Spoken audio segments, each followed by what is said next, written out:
It's Penny and the Professor.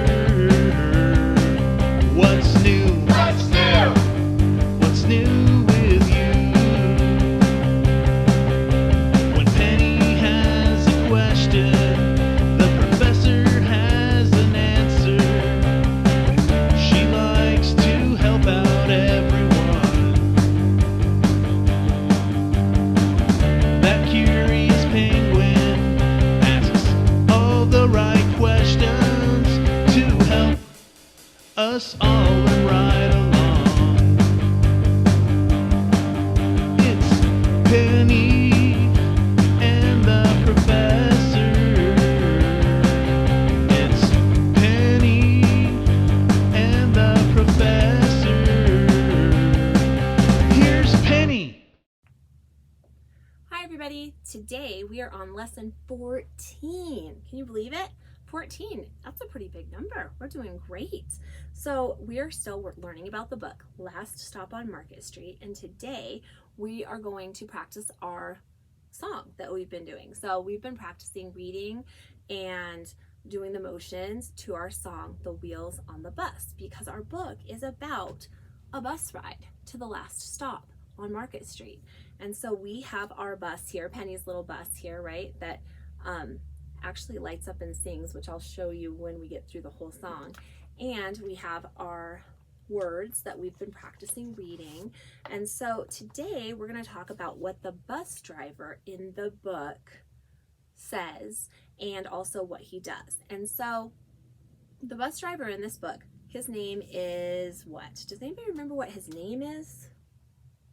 Let's look it up. Let's see if we can find it. I think it was on page 9 where we heard his name for the first time. So let me find page 9. It says, "What's that I see?" And it's Mr. Dennis asked. So I think his name is Mr. Dennis. And in this book, the bus driver says, "What's that I see?" And he pulls a coin out from behind CJ's ear, right? So if you've ever heard this song, in the song it usually says, the driver on the bus says, "Move on back," because he's telling people to move on back and go sit down, right? Well, in this book, he says, "What's that I see?" And then he does a little magic trick and pulls a coin. He reveals a coin out from behind CJ's ear. So we're going to sing it both ways. We're going to start with the way that the book says. So the driver on the bus says, "What's that I see?" So let's try that. So we'll go. The driver on the bus says, "What's that I see? What's that I see? What's that I see?" The driver on the bus says, "What's that I see?" All through the town. And then we'll sing it the way that the song is written, because then when we sing it later with our bus playing the song, it'll play "Move on back." So let's try that. The driver on the bus says, "Move on back, move on back, move on back." And you're going to put your thumb behind you, move on back. The driver on the bus says, "Move on back," all through the town. So we've been really practicing this song and we know almost all of it, right? We've got all these verses down. And so next time, maybe we'll even read the whole song. I think we're almost ready for that. So today, what I'd like you guys to do is think about the focus question. So our focus question, Fluffy's question, Fluffy's over here, peeking in, here he is. Fluffy's question was, how does CJ use his senses to learn about the world in Last Stop on Market Street? And so how does CJ use his senses? So we've been learning a lot about how CJ's using his senses, and we always use Cassie's question to help us get closer to that focus question answer.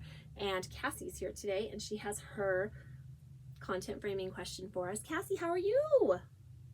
Oh, I'm good too. Thanks for asking.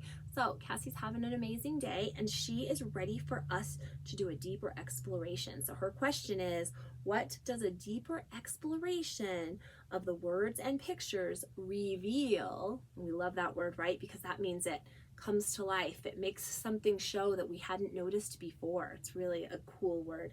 So reveal in Last Stop on Market Street. So that's a great question, Cassie, and we're going to dive right into that today. And we're going to start with the pictures, because last time we learned a lot about, thank you, Cassie, I'll put you back over here.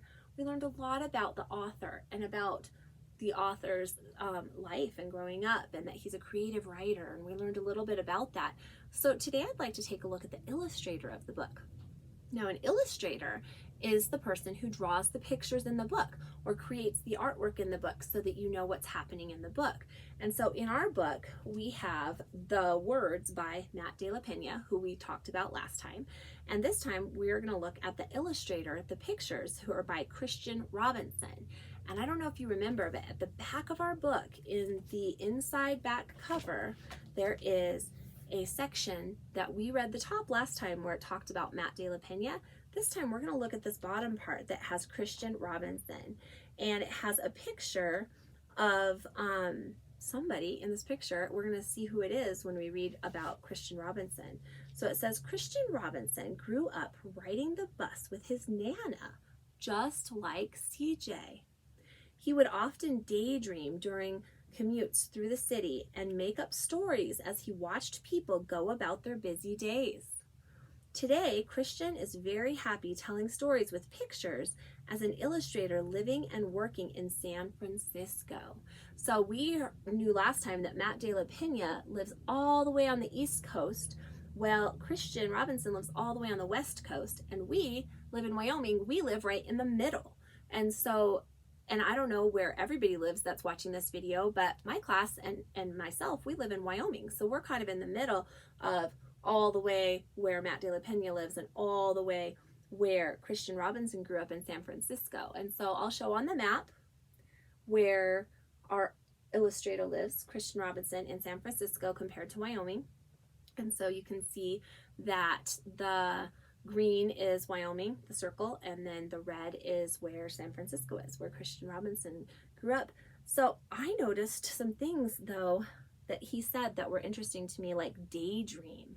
What do you think it means to daydream? It says here he would often daydream during his bus rides.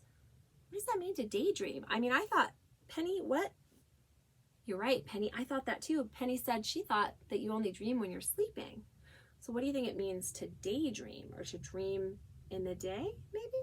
What do you guys think? Oh, you wanted to tell me? Okay. What do you think? That makes sense. So Cassie said she thinks it means that your eyes are open, but you're still dreaming about things. Or maybe your eyes are closed, but you're awake, but you're still dreaming about things. So maybe like when CJ was dreaming about all of that stuff happening with the butterflies and all of the things that he noticed or daydreamed about when the guitar was playing the music. So maybe that's what they mean by daydream. Possibly, right? I like that. So where do you guys think Christian Robinson, this illustrator, got the ideas for this book? How did he know what to draw for this book? He doesn't even live in the same city as Matt De La Pena, and yet he knew what to draw for this book. What do you guys think? Where do you think he got the ideas for the book? I'm going to read this one more time because that's what our discussion is going to be about. I want you to discuss where you think he got the ideas for the pictures in the book. Where do you think this illustrator got these ideas? And listen one more time to his little story. Christian Robinson grew up riding the bus with his Nana, just like CJ. He would often daydream during commutes through the city and make up stories as he watched people go about their busy days. Today, Christian is very happy telling stories with pictures as an illustrator living and working in San Francisco. So where did he get the ideas for his book, and how did he know what to draw for the book? How did he come up with that? Give me some ideas in the discussion today, and I hope you have an amazing day.